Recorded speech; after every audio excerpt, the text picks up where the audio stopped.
I've always loved Halloween for as long as I can remember. I love that you can celebrate it however you want.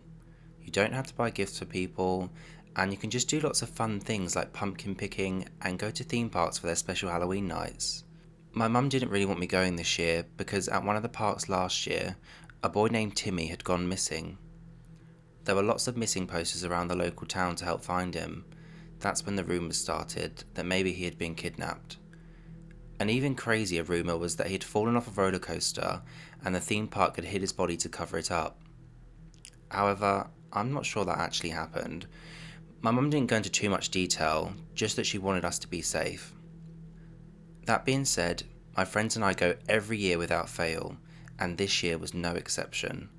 Well, the only exception is that normally four of us go to these Fright Nights, but this year it was just me and my friend Laura, as my other friends had made plans with their families.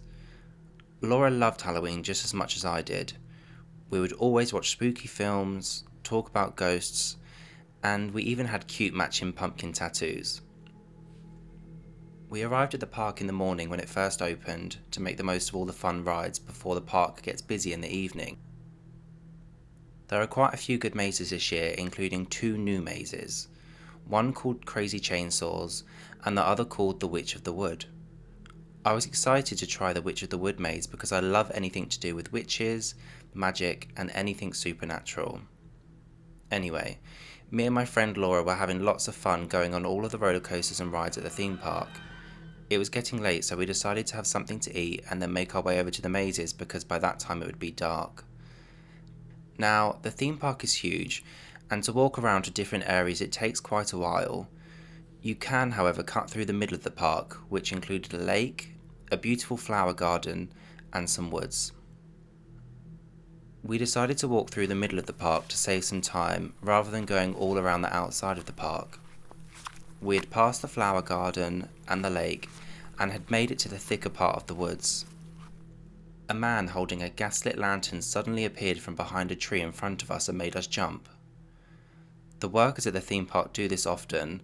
They would walk around the park chasing and scaring visitors, which is funny to watch, but not so funny when it happens to you. This guy really startled us, and Laura dropped her candy floss that she brought earlier all over the floor due to being so scared.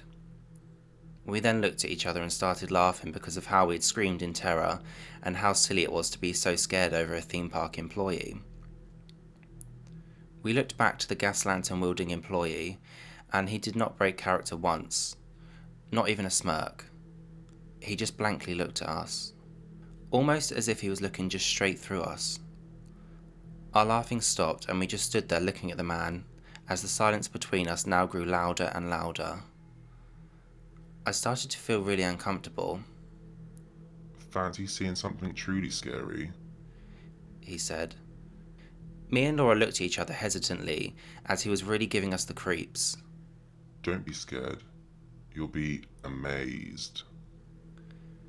The penny dropped. The employee was obviously working at one of the horror mazes and was going to help guide us to the maze. Before we could answer, the man had turned around and started walking through the woods. Going along with the act, we followed him. He led us to a small door that looked like it led to a storm bunker or something underground.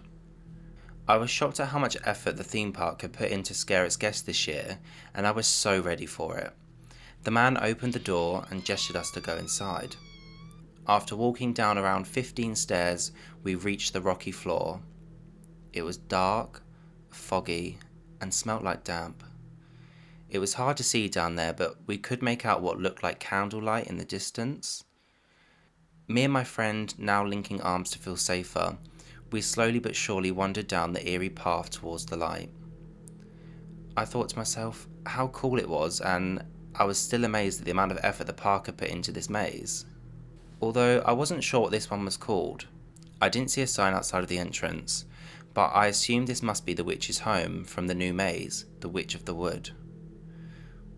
We then reached what looked like an empty, abandoned underground church. It was hard to see, but I could kind of make out the aisle and the pews on either side. Laura and I started to walk down the dimly lit aisle when we started to hear the sound of chains banging together.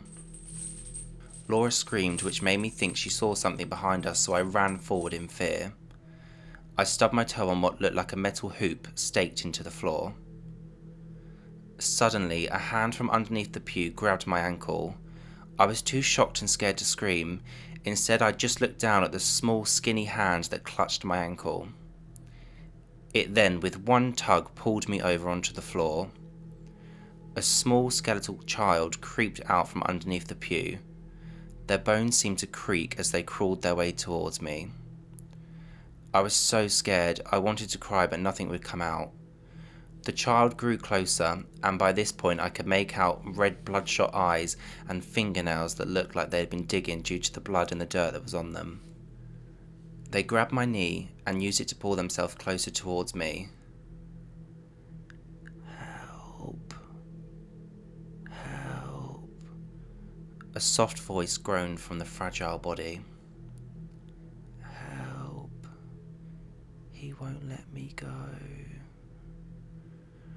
My gaze focused, and I could now see the face of this child. It was a boy. Although this boy barely now represented a human being, I recognized his face from the thousands of missing person posters from our local town. It was Timmy, the little boy who had gone missing the year prior. I turned around to look for my friend Laura, but I couldn't see her anywhere. I turned back around to look at Timmy. He looked terrified. He didn't say anything, just looked past my shoulder as if he were looking at something, and put his bony finger up to his lip. Shh. Everything went dark. I couldn't see a thing. I couldn't even see the dull candlelight anymore. I put my hands on the floor to help push myself up, but rather than feel the rocky surface, I felt a cold chain. I panicked and grabbed the chain. I followed it link by link all the way down to find a chain around my ankle and realised I was now chained to the floor. I screamed, I cried, I tried everything I could to get out of those chains and out of that old underground church, but I just wasn't strong enough. Every few days the creepy lantern guy would come back to feed us scraps of meat, or I'm guessing whatever leftovers he had collected from the amusement park bins or something. As I sat there on the rough floor eating the scraps of food, I wondered what had happened to my friend Laura. I could see at least 6 other people sat in between different pews, chained to the floor, but none of them resembled Laura, and all of them too afraid or too weak to even speak. I looked down, ready to pick up another piece of meat to eat, when I noticed something. The piece of meat had something on it. It was a tattoo. A pumpkin tattoo.